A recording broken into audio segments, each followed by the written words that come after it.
નાળા બધા છલકાવા લાગ્યા, નદીમાં ઘોડાપૂર આવ્યું બાપા,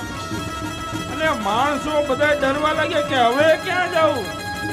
એ ક્યાંય નદીમાં ઉતરાય એવું ન રહ્યું, અને બધા મૂંઝાણા, અને ધીમે ધીમે પાણી વધવા લાગ્યું,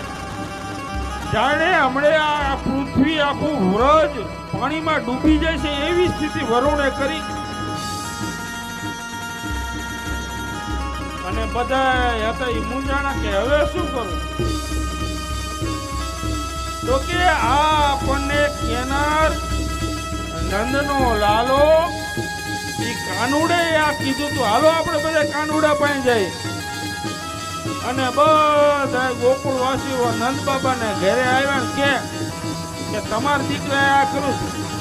હવે કયો એને બચે, કાનુડો કે એક કઈ ચિંતા ન કરતા, પણ કે આ ચારેય બાજુ પાણી પાણી, એક ચકલું ન ફરકે અને સાંભેલા ધાર વરે,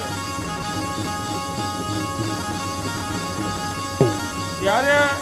કૃષ્ણ પરમાત્માએ કીધું હાલો બધા ગોવર્ધન પર્વત, અને કથા કહે કે કૃષ્ણ પરમાત્માએ પોતાના ડાબા હાથની માત્ર એક ટચલી આંગળીથી એ વિશાળ મહાકાય